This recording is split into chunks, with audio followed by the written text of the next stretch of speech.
দেশে প্রথমবারের মতো অ্যালুমিনিয়ামের জাহাজ বানিয়েছে চট্টগ্রামের একটি বেসরকারি প্রতিষ্ঠান। উদ্ধার কাজে ব্যবহৃত হচ্ছে এই জাহাজ।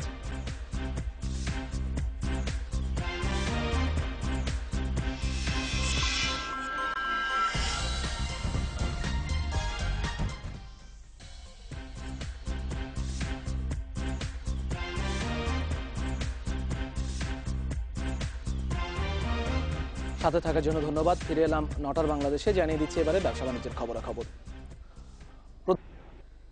দেশে প্রথমবারের মতো অ্যালুমিনিয়ামের জাহাজ বানিয়েছে চট্টগ্রামের একটি বেসরকারি প্রতিষ্ঠান। দুর্ঘটনার উদ্ধার কাজে ব্যবহৃত হচ্ছে এখন এই জাহাজটি। লোহার পাত আর কাঠের বিট দিয়ে জাহাজ বানানোই চট্টগ্রামের ঐতিহ্য সুদীর্ঘকালের। এবার অ্যালুমিনিয়ামের জাহাজ বানিয়ে হইচই ফেলে দিয়েছে দেশ শিপ বিল্ডার্স নামে চট্টগ্রামের একটি প্রতিষ্ঠান। বিশেষ ধরনের এই জাহাজ বানাতে শ্রমিকও আনা হয়েছে বিশ্বের নানা দেশ থেকে। এখানে যারা উপস্থিত আছি এরা আমরা সবাই দেশের বাইরে আগে কাজ করতাম।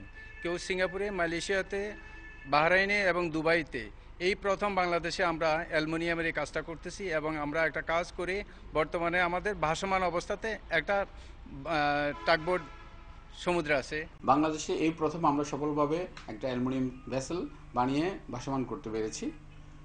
এই জাহাজটা আমরা সমুদ্রে কোনো দুর্ঘটনা হলে অতি দ্রুত নাবিক উদ্ধার এবং ডুবুরির কাজে ব্যবহার করার জন্য প্রয়োজন হবে। আর সমুদ্র ভ্রমণ এবং নদী ভ্রমণের জন্য এই জাহাজটা ব্যবহার করা যাবে।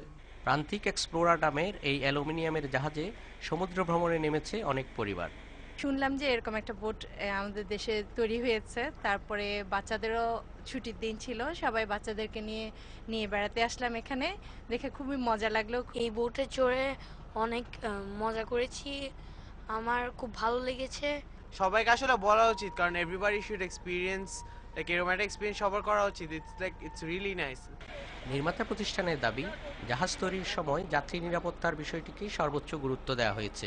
এই জাহাজে আমরা সমস্ত লাইফ সেভিং অ্যাপ্লায়েন্সেস এবং ফায়ার ফাইটিং অ্যাপ্লায়েন্সেস আমরা স্থাপন করেছি একটা বড় জাহাজের মতো, সুতরাং ভেরি সেফ। বিশেষ কিছু কাজের জন্য এতদিন অ্যালুমিনিয়ামের ছোট ছোট জাহাজ আমদানি করত নৌবাহিনী ও কোস্টগার্ড। এবার তারা ওই কাজের জন্য দেশে তৈরি জাহাজ ব্যবহার করবে। ভবিষ্যতে এ ধরনের জাহাজ রপ্তানিরও সুযোগ সৃষ্টি হবে বলে সংশ্লিষ্টরা মনে করছেন। Mamun Abdullah, independent news, Chittagong.